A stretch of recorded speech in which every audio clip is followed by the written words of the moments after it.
Bwana, shukrani kwako Bwana.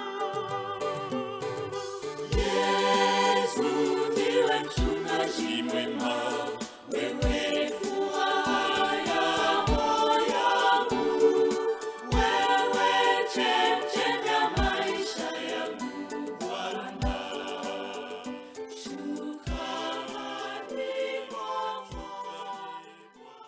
Que la grâce de Jésus notre Seigneur, l'amour de Dieu le Père et la communion de l'Esprit Saint soient toujours avec vous. Bien-aimés dans le Christ, en ce 22e dimanche du temps ordinaire, la parole de Dieu nous invite à l'humilité. Le mot humilité, du mot latin humilietas, dérivé du humus, signifie terre, est généralement considéré comme un trait de caractère d'un individu qui se voit de façon réaliste. Bien-aimé dans le Christ, l'humilité peut signifier plusieurs choses. Le sentiment de ne pas être grand-chose, d'être petit par rapport au monde qui nous entoure. Une attitude par laquelle on ne se place pas au-dessus des choses ou des autres et par laquelle on respecte ce dont on a été gratifié. Et donc on peut voir que l'humilité est à distinguer de la fausse modestie. Cette dernière feint l'humilité afin d'attirer parfois encore plus de compliments. L'humilité consiste, bien aimé dans le Christ,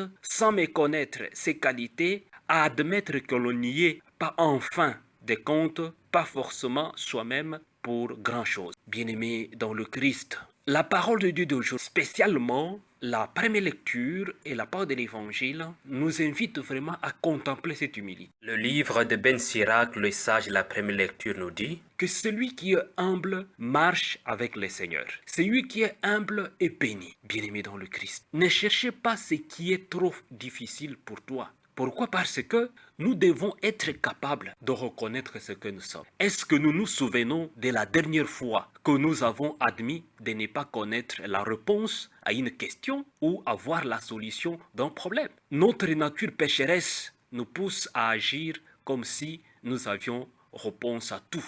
Et cette tendance engendre forcément des tensions et des angoisses. Bien-aimés dans le Christ, nous sommes vraiment invités qu'au cours de cette semaine, n'ayons pas peur d'admettre que nous ne savons pas tout. Voilà.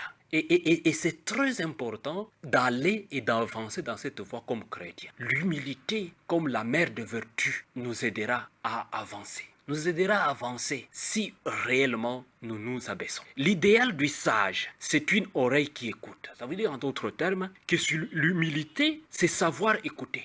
Avoir une oreille attentive aux autres et apprendre d'eux bien des choses. Recevoir d'eux le pardon, recevoir d'eux des applaudissements et des appréciations, mais aussi des corrections fraternelles, bien-aimés dans le Christ. Même si on peut gonfler, même si on peut s'arroger tout ce qu'on veut, nous ne sommes pas capables de fendre la terre. Et d'ailleurs, nous ne pouvons même pas grossir et grandir, atteindre la hauteur des montagnes. Nous ne pouvons pas. Nous sommes des créatures. Laissons-nous entraîner par l'humilité. Dans la part de l'Évangile, Jésus invoque aux pharisiens qui se précipitent des premières places pour dire « Soyez humbles quand vous allez à une célébration ». En choisissant la dernière place, le maître de la célébration va vous élever pour vous donner la meilleure place. Sinon, la personne parmi des invités, celui qui est plus que vous, risquera de prendre la place. On va vous dire, messieurs, retournez, allez-y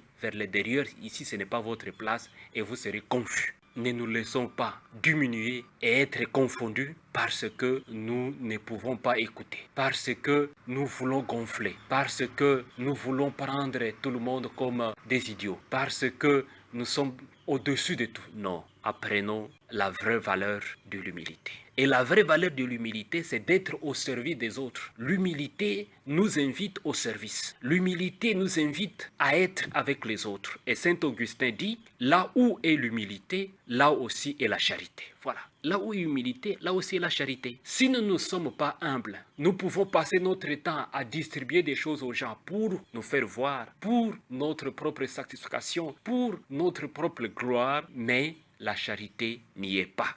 Et comme la charité n'y est pas, on sera incapable de servir les autres. On ne sera pas prêt pour servir les autres parce qu'on est gonflé d'orgueil. L'humilité est le contraire de l'orgueil. L'humilité est une vertu, la mère des vertus, bien-aimés dans le Christ.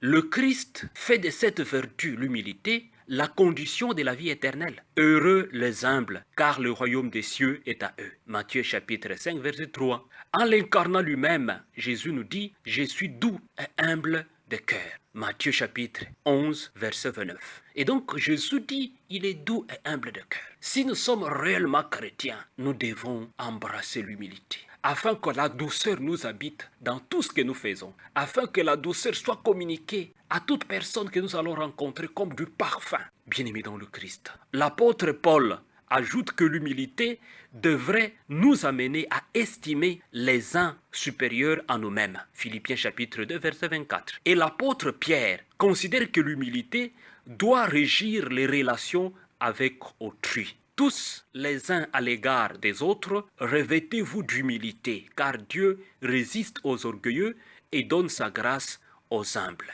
Dans sa première lettre, au chapitre 5e, du verset 5.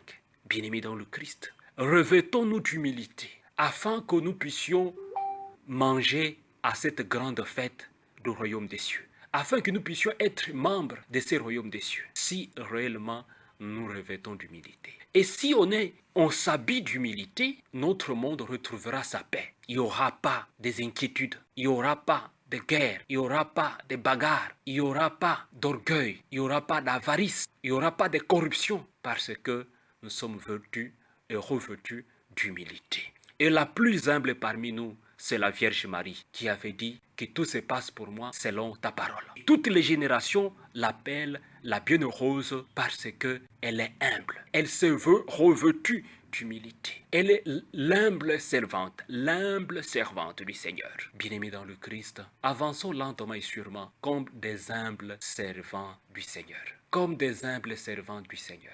Comme ces créatures qui ont besoin de la présence du Seigneur. Ne nous laissons pas entraîner par les appréciations de ce monde et commencer à écraser les autres. Et commencer à prendre les autres comme des idiots. Bien-aimés dans le Christ, nous sommes appelés à nous revêtir d'humilité. Et l'évangile, la première lecture, la lettre aux Hébreux comme deuxième lecture de ce dimanche, tous ces textes nous invitent à nous revêtir l'humilité. Que le Christ Jésus, qui s'est abaissé, lui qui avait la condition divine, lui qui est Dieu, il s'est abaissé pour prendre notre condition et nous servir. Christ Jésus, sois avec nous, arme-nous de patience et de douceur, afin que nous puissions embrasser l'humilité comme notre pain quotidien. Recevez la bénédiction du Seigneur, au nom du Père et du Fils et du Saint-Esprit. Amen.